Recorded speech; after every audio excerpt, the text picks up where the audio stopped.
Hey, thanks for joining me. I kind of thought this over quite a bit on whether or not I should do anything that addresses this specific date. Um, I mean, what a profound day that there's no words to kind of describe it. It's interesting how it's, September 11th is so far kind of in our memory in a way. It's been so long ago. I mean, sort of, I mean, we were all there, we all saw it, but it's like I run into people, like people I work with, for example, that are so young, these kids that like weren't even alive when September 11th happened. To them, it's something that probably feels like an ancient history. Like I remember growing up and hearing about Pearl Harbor. And I'm like, that's just ancient history from another era. But then we all got to kind of live through our own kind of horrifying cultural and political event. I don't know. Those aren't the right words to kind of describe it. I mean, how do you describe what happened? It's just so unbelievable. And there's been a million people that have said a million things about it over the years. I can't add anything to the conversation except that it's almost unbelievable what happened on that day. The only thing that gets me frustrated is how it gets kind of, some people kind of want to rewrite history about what it meant and what it was. That's a whole other conversation. Screw that. I'm not even going to get into it. The one thing I did want to kind of bring up was when this happened, the comics world responded by getting all these artists and writers together to say something. Sometimes that's the thing about art and those creative types, is that people who feel so profoundly but sometimes don't have the words to say what they feel. And so an artist can create a piece of work that that identifies in a way that you could never bring up on your own. An artist can say what you're feeling without any words, if that makes any sense. I'm not any good with my words. I'm kind of stumbling over how I kind of want to present this material. But as I understand it, Marvel and DC, I believe, got together and made these books, these volumes. It's called Artists Respond. And I think one was published by Marvel, the other was published by DC. And I believe the profits all went to families of people who suffered from the tragedy. They are thick books, each one. And so there's way too much material to go through on a one-by-one basis. So I figured we'd do kind of a quick flip through. I'll point out some of the ones that I felt were most interesting to me. It had some of the stuff that I remember. But before we do that, I've got this thing. There was another separate thing that was put together of artists that did pieces of work that were kind of flipped through that. But while I was digging around several weeks ago, actually, in my storage shed, and I found all these things, and I set them aside because I wanted to look at them. I also remembered, I kind of forgot that I have it, but I actually remember buying the newspaper on my local, at my local, wherever the hell I got it from. I bought 2 copies of this newspaper, one for me to read that day, and one to just keep forever, just because. This is something like my dad would do. He finds things and keeps them and takes them and holds on to them as, something that this will be interesting to look at in the years to come. So this is a newspaper. It's the entire thing. I've never actually unfolded it and taken it apart, but it's put together the way it was, on the newspaper rack at the local, whatever the hell, 7-Eleven or where I got it. It's dated September 12th. And, this photo taken, put up right there, and all the conversation in it. Newspapers were the way that we got information back in the day. There was no social media and streaming news service that you could get on your phone. There was, of course, TV stations and things like that. There was a time when I got a newspaper every day in my 20s and my 30s. I went and bought a newspaper when I would go to my job.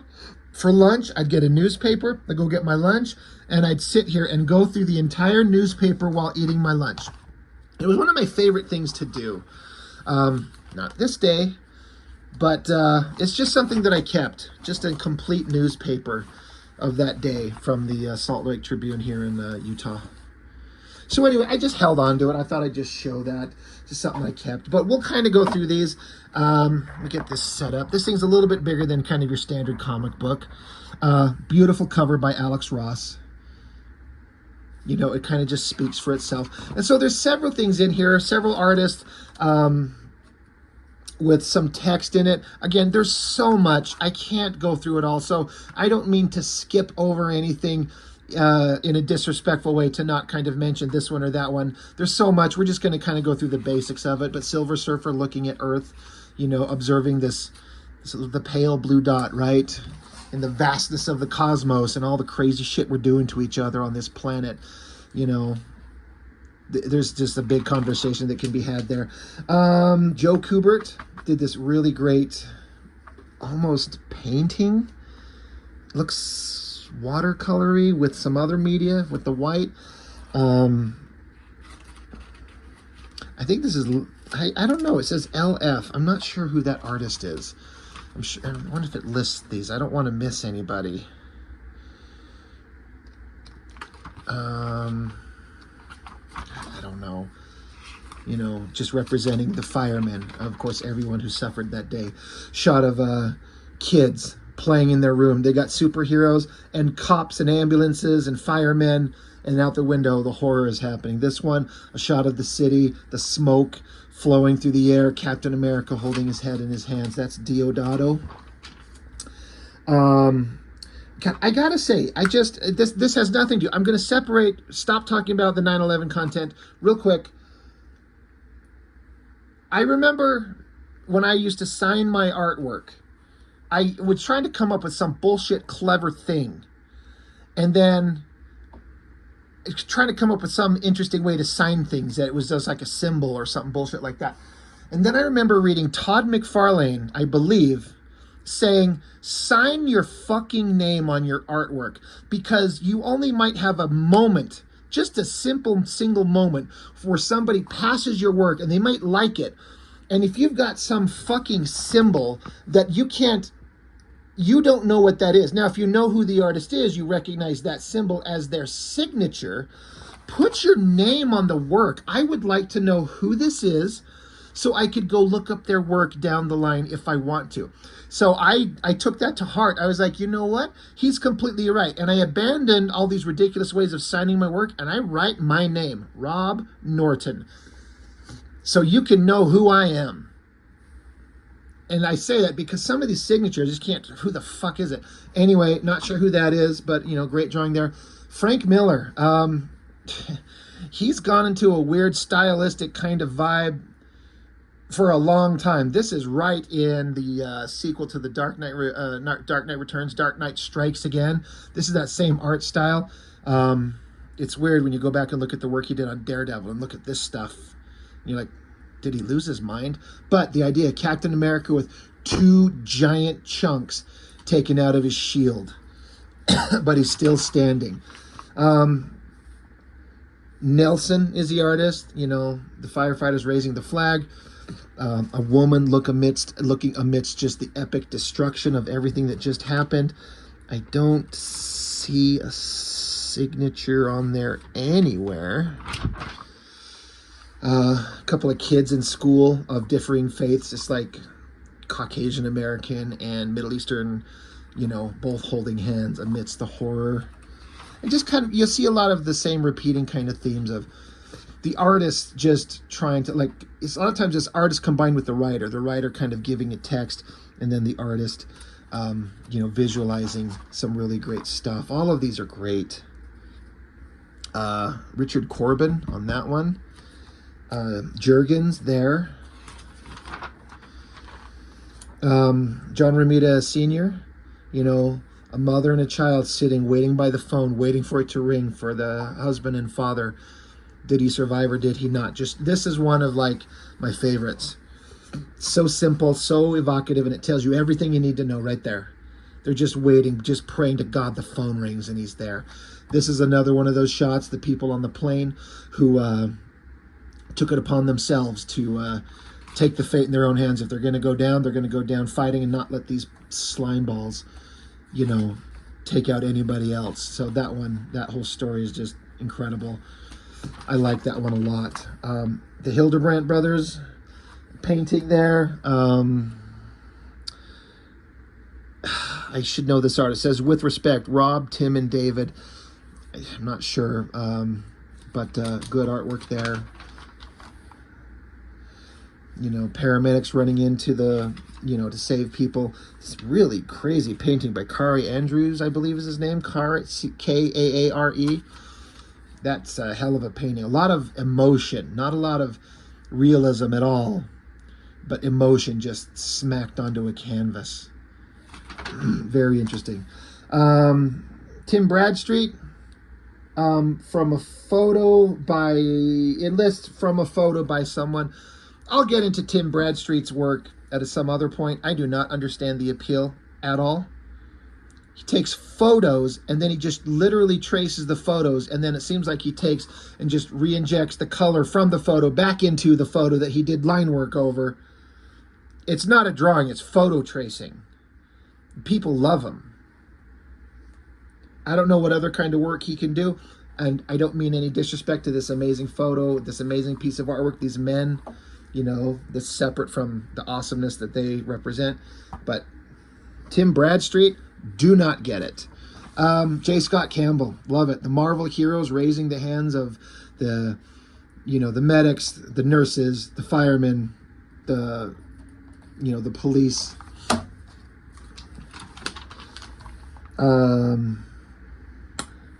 Doesn't list who did this one.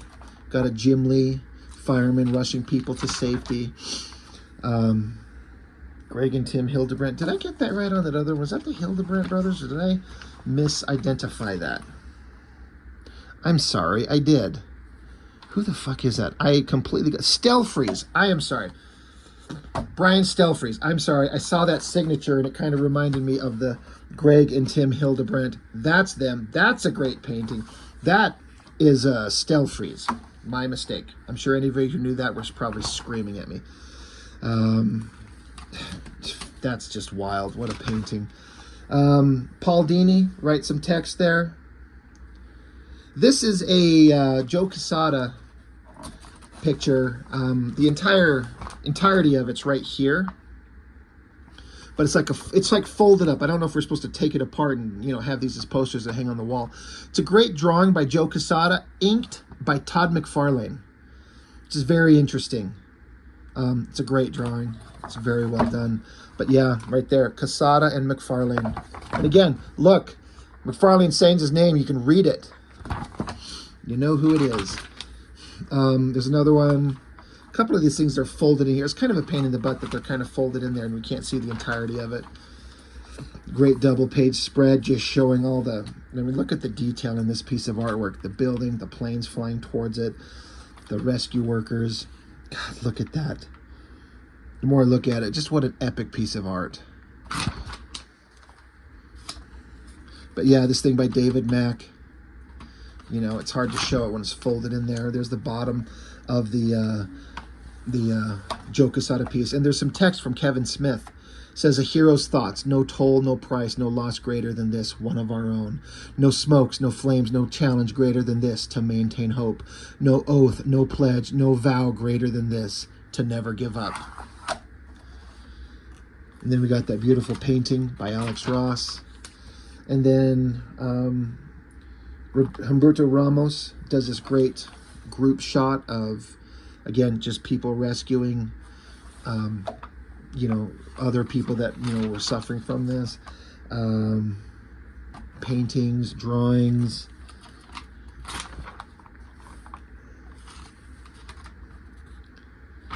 And again, I don't mean to blast past some of these, but there's just, I don't want this to go on for too long. But you get the chance to see. I just love the idea that all these artists came together to, like, we all felt something. Got Joe Mad, the fireman, got the dog, just pencil work with the light colors. Really well done. Another evocative painting. I'm trying to, doesn't say who did that. Is this a Sienkiewicz? Doesn't say. Another really well done piece of work there.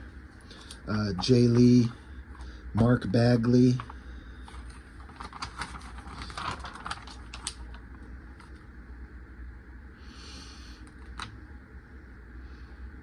Good shot of Captain America. I like that.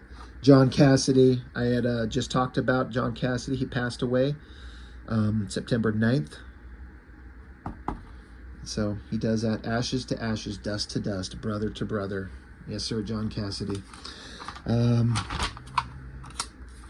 lot of like horrifying emotion in this drawing. Like there's a lot there. There's a lot of emotion in that. I'm trying to see if I can identify who drew this one. Looks very familiar. I feel like I should know who that is. Gail Keown, the strongest one there is, holding the American flag. I like this shot of the flag, the doves, the cop. Very interesting piece with these very geometric shapes of the towers themselves. Adam Kubert, this great kind of pencil drawing in the colors by Isanov. Heroism feels and never reasons and therefore is always right. Ralph Waldo Emerson. And then Mike Allred doing a picture of a bunch of people from different cultures and backgrounds lining up to donate blood. Stan Lee up front. Why? What does Stan Lee have to do with this? And then it says here something from Gail Simone. So, you know, just a bunch of really beautiful artwork. I liked it a lot. I've held on to this forever, obviously. So that is that one. And then we'll go through these books. But Volume 1, Volume 2, Artist Respond. I think this is the Marvel one. This is the DC one, obviously, because Superman's on the cover. Again, they're very thick books. So I'm not going to be able to go into all of them by any means. There's so much work in here by so many people. Look at the table of contents. There's so many things. All well drawn. All have something to say. Something to say. But the sadness, the shock, the horror, the bravery. This one was really interesting about this guy who, I'm trying to see his name. The word is, the text is really small. I feel like these were done bigger and shrunk down. But this guy who is like one of these guys who does these balancing things, who walks on these wires.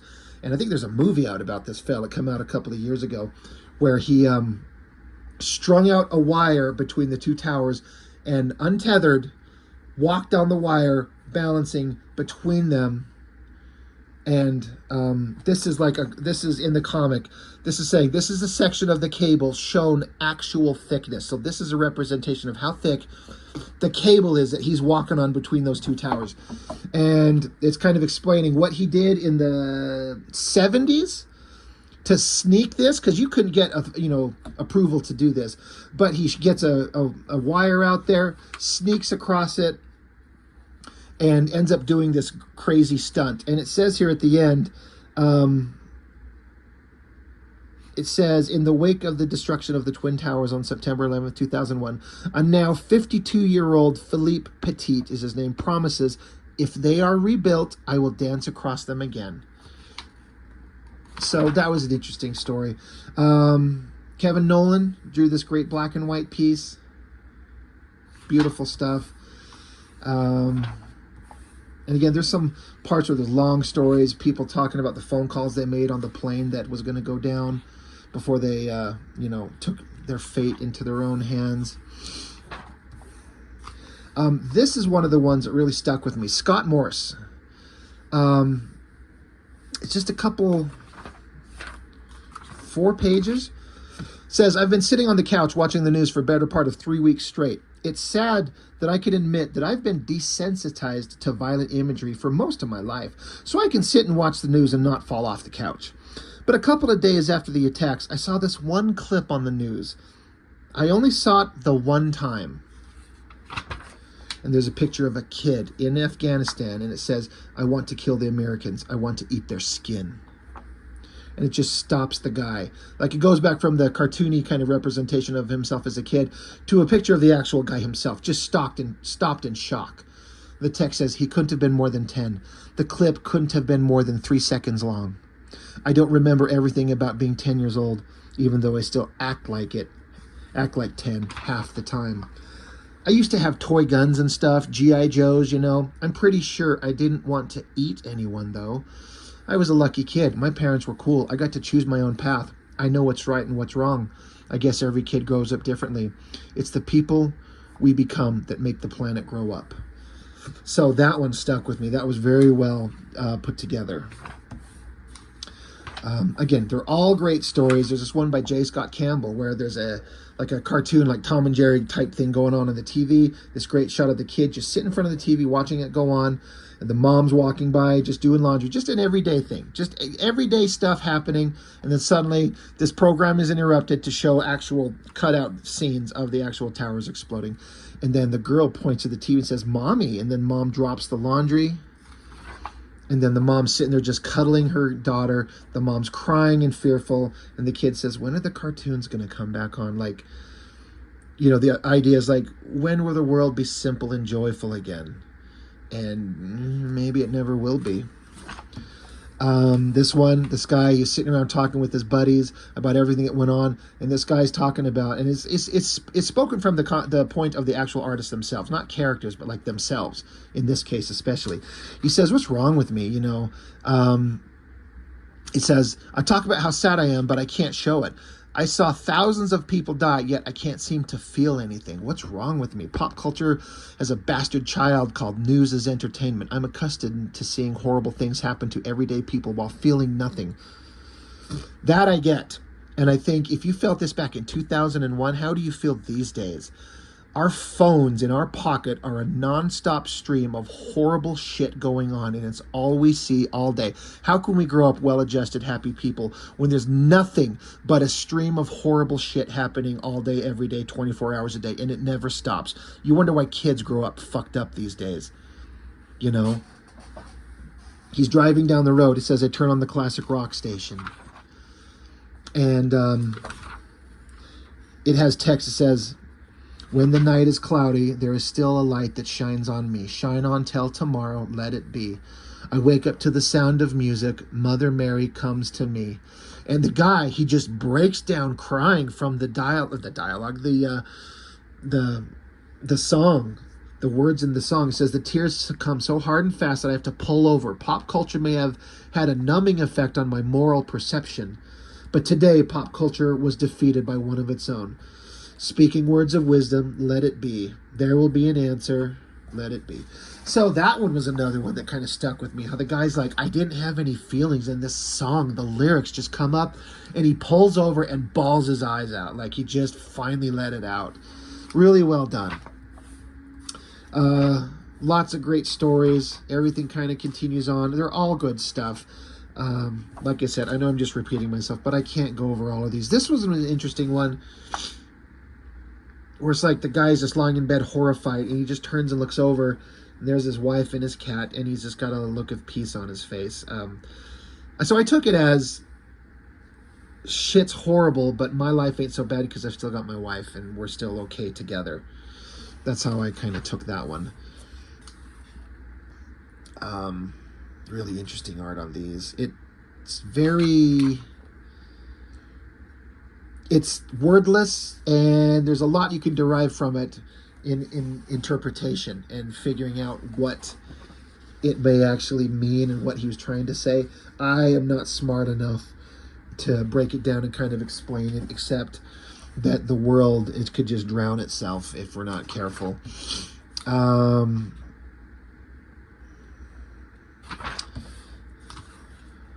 Great shot, Dave McKean painting. And more great stories that go on. Tales of things that happened, people's feelings. Just so much work put into this. This one right here, Frank Miller. When he wants to hit you over the head with a very clear thought, he knows how to do it. I'm sick of flags, you got a star. I'm sick of God, you got a cross. I've seen the power of faith, and you just see the tattered remains, the shredded remains of the towers. Just that simple. I'm sick of flags, I'm sick of God, I've seen the power of faith. You know, there's a big conversation to be had about everything he's implying there, but that is a man feeling his emotions and putting it out there and saying what he feels.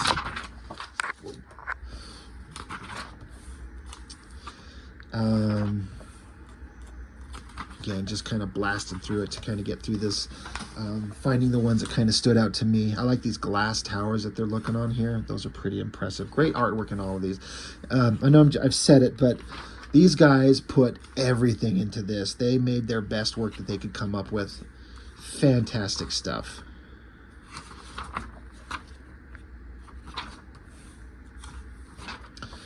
Let's see, what are some of the other interesting ones that stuck out to me?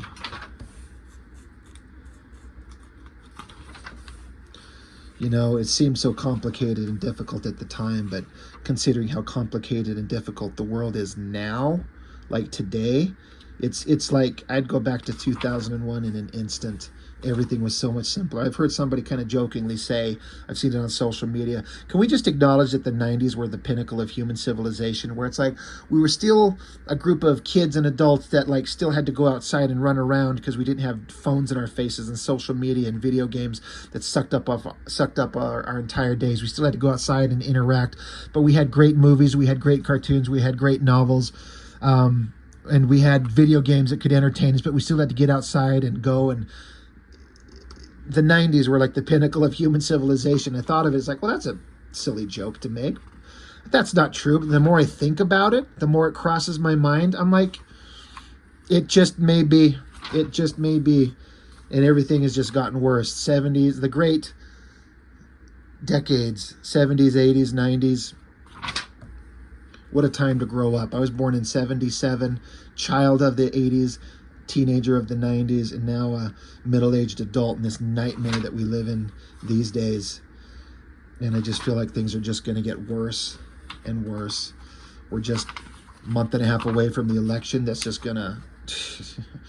going to be something. But amazing works everywhere. I know I've said that a million times. Let's see. Just blasted through it all. I know. It's all good stuff. I mean, I don't know if these are still available anywhere to find. Mike Mignola doing everything Mignola touches is evocative with the colors, the shot choices that he makes. No words. Just you get to interpret kind of what you feel from the images. Really well done.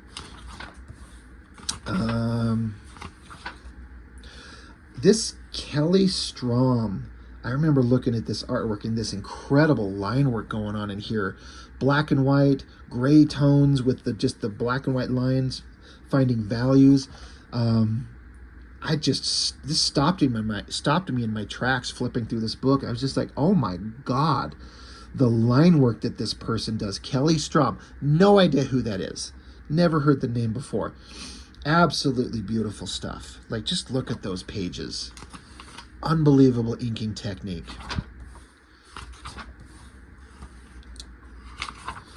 So let's see if there was any more in here that stood out to me specifically as something that I remembered very well from, I believe this is the Marvel edition. I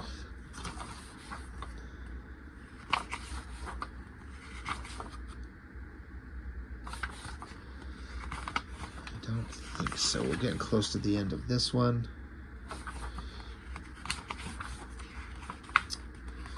Just again, if you've been, watching along, how much work was put into this? All these artists, everyone, so many people responded. And just what an amazing bunch of work. I'm proud of the comic art community at the time and what they did.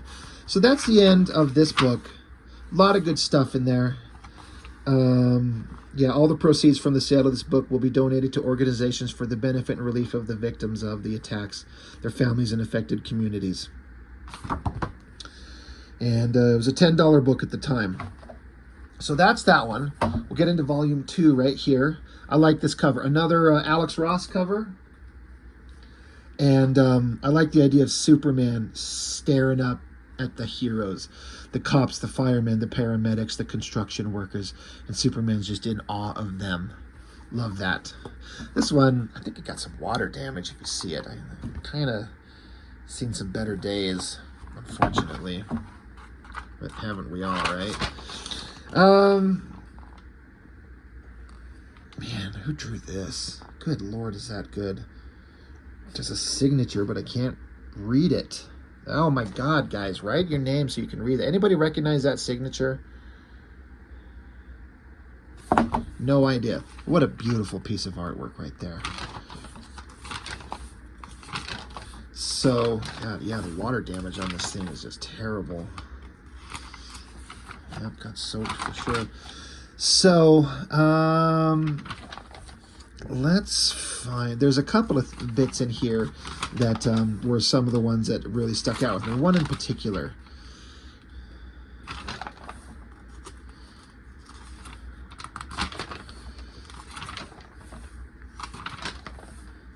Got Dwayne McDuffie, Dennis Cowan, Static Shock, you know, bringing in their kind of creator-owned characters and having a conversation about what happened and what people think and feel about it. You know, full-on story, several pages, fully inked, colored, bunch of punks that want to jump in and start smashing up a business because it's a Middle Eastern owner, and these clowns that want to, like, the people are so angry they want to stand up for America, so they direct their anger in the worst possible way, shouting USA in the worst possible way to offend and demean what the USA stands for and all the good that it can be and should be. People are stupid when they pull shit like that, but they're just angry and scared and directing their you know, their feelings in the wrong place. But let's see. Piece of Dave Gibbons artwork right there.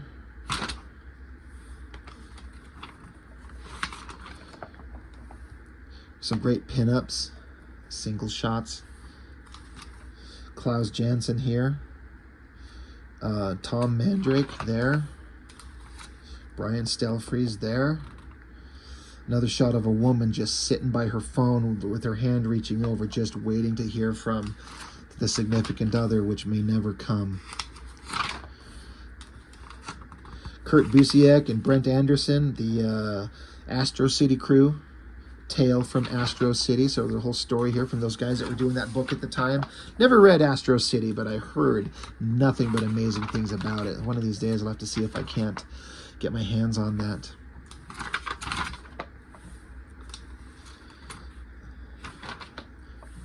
Got to give it to DC. I think they put together a better book than Marvel, because at the beginning of every story, right along the edge, they put the story and art team. So you can know who does what, rather than just like, oh, there's a table of contents in the back, maybe somewhere. So, let's see. Jeff Loeb's story with Carlos Pacheco. I believe Carlos Pacheco has passed on. Did a little visual thing about the dogs, like the animals, working in there trying to sniff out people. And what's the name of Superman's pet dog that brings a giant bowl of water? Crypto, Jesus is right there, to, you know, help the dogs in their efforts. You know, just another simple way to kind of tell the same kind of story.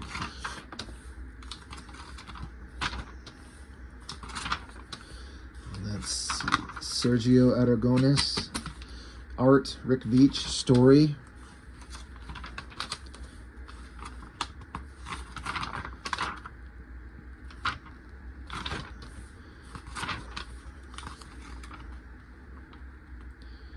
So much, such a big volume of work.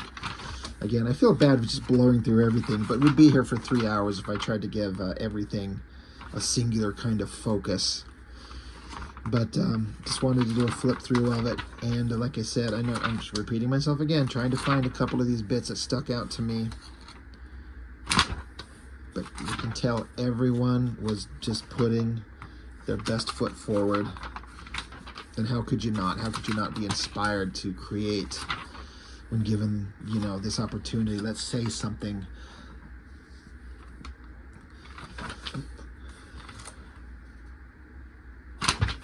There's one specific story I'm looking for.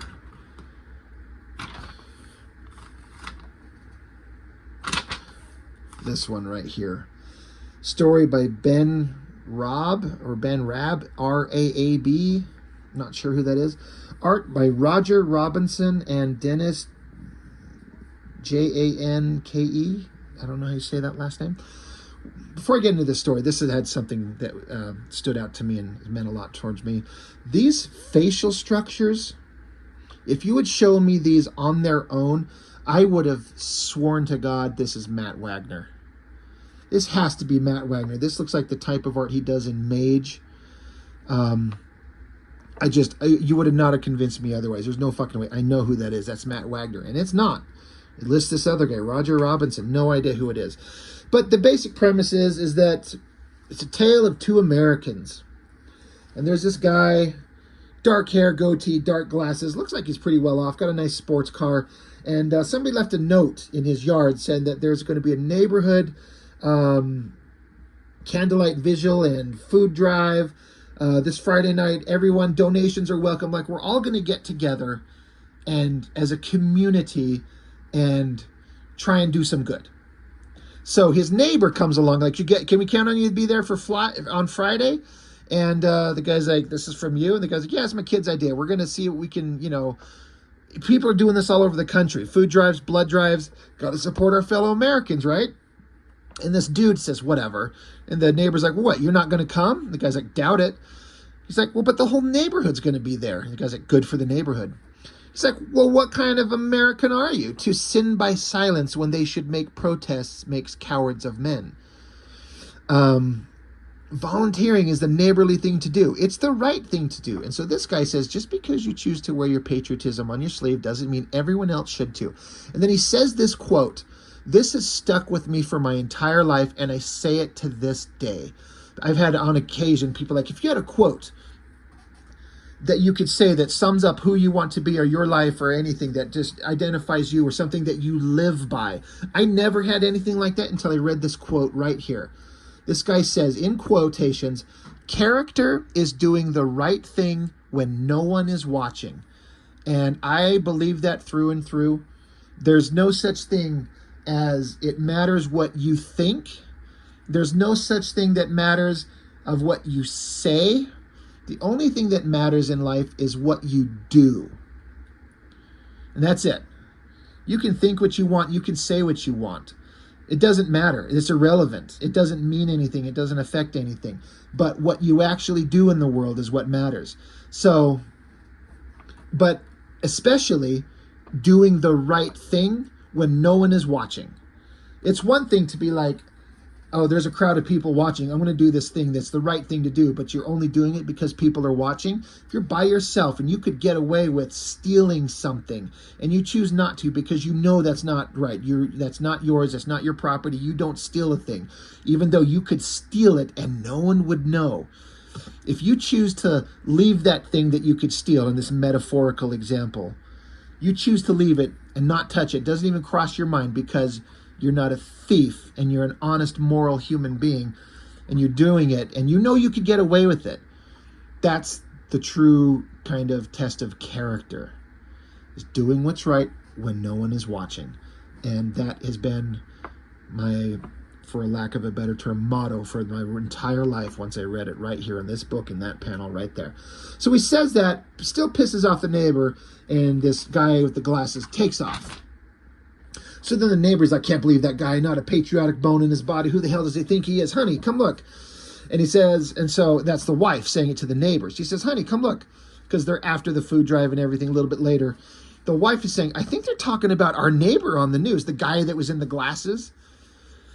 It says, a local businessman who has chosen to remain anonymous made a sizable donation to the Red Cross and is sponsoring our local emergency rescue team's trip to New York to help the Trade Center relief effort.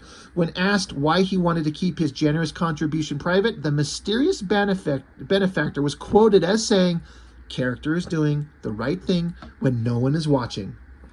And it's the neighborly thing to do. So the neighbor who was pissed off that the guy wasn't helping out, he's like, that was him. He did it. And so he kind of looks over at his neighbor's house and there's a candle burning on his porch and he smiles. It says, for all the volunteers, whoever they are. I liked that story.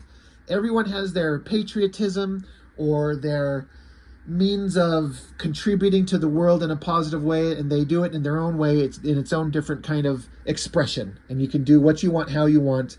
And just because you do one thing one way doesn't mean another person has to do it. But the idea is, in my mind, in my opinion, we're all on the same team. This is our country. This is our society. This is our town. This is our home. And we got to support each other. Love that story. It's probably my favorite in the whole thing. So there's, again, a lot more stories in here. Lots of great writers. Lots of great artists. Everything just kind of keeps going on with all kinds of incredible material to look at. But again, we're just going to kind of keep flipping. I like that Superman painting, Ariel Olivetti, if I'm saying his name right. Alan Davis art here, Dan Jurgens story.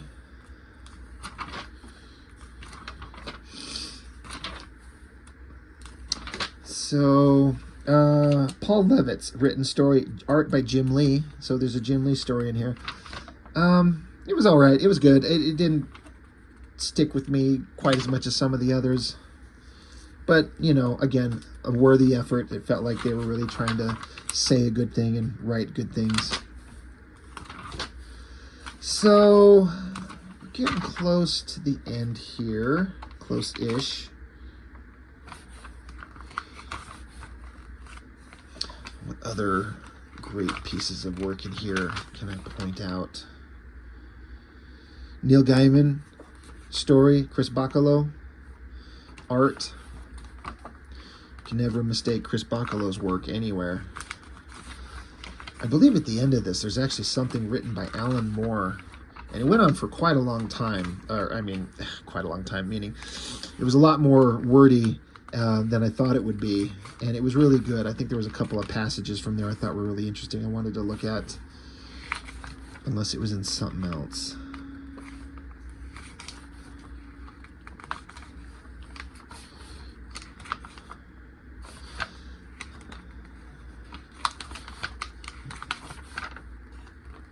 I like this shot right here. Lee Bermejo, if that's how you say his name, Batman, leaping through the city, black and white city, gray tone Batman, and the colors that you see are the flag.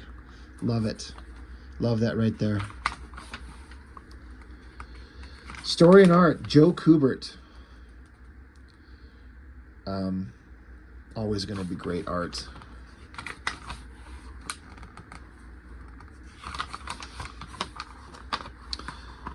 You know what? I thought there was a thing from Alan Moore. Was it in this one and I just skipped by it? Yes, it was. It was in this other book. And I just kind of zipped by it. Alan Moore and Melinda Gebbie? Is that his wife? They did that, they worked together. They did that Lost Girls series. God, there's so, it's like everything Alan Moore, or I guess I should say. Anyway, the DC book wrapped up. Beautiful work, of course. Incredible work by everybody. Very much a worthy entry from all those artists involved. This Alan Moore story, it goes on for several pages. It has lots of interesting ideas. Yeah, you know what? I can't even begin. I'd sit here forever and try to explain this. It's brilliant. It's weird. It gets the point across in a way you would never expect, with imagery and words that, you know, it's Alan Moore. It's a brilliant work. So anyway, yeah, we'll just skip by that. Never mind. I was going to talk about Alan Moore's work, but there's not enough time. So anyway, I just wanted to show off these books. These are worthy of remembrance, because all the artists that come together on this horrible day, that again, it seems so long ago now, but there's just, like I've said, there's so many horrible things going on in the world now. It's like, what? It's you know, it's like a clock that keeps resetting. It's been 2 days since our last horrible thing. But there's good out there in the world, you know. I've experienced it. I think we all have. We've all experienced the good. We've all experienced the bad. Just treasure your friends and your family. Tell everyone that you love you love them, you care about them. Don't let anything go unsaid. And I'm guilty of this too. I'm struggling with some things like that on my own. Actually, right now, with certain things in my life. You know, some things I want to say to some people, but sometimes it's just, do you make it worse? I don't know. Life is hard, right? things are difficult. All I know is that coming to this room, sitting at this desk and creating art and making things and then sharing it and getting to share that with people has been one of the greatest joys of my later life here, you know, starting this channel and kind of meeting people and having conversations about art and creativity. And it's been a real blessing, and I feel like I'm a very fortunate guy. I've got a lot of blessings in my life that I'm very grateful for. A lot of great, amazing people in my life that I'm grateful to have, friends and family, and my children. And we should just all love everything right now and remember that we love everything that you've got that's good in your life right now, because who knows what the hell tomorrow will bring. You know, the future awaits, but God, it could be scary. So, you know, love what you love. Tell the people that you care about them that are in your life. And for God's sakes, if you're an artist, go create, go make a thing, and go make it right now. Get writing, get composing, get drawing. Just get going. Start making something. Because, like I said, you don't know when you won't have the opportunity to be able to do that ever again. So that's all I've got for now. Thank you for watching. I really appreciate it. I will see you next time.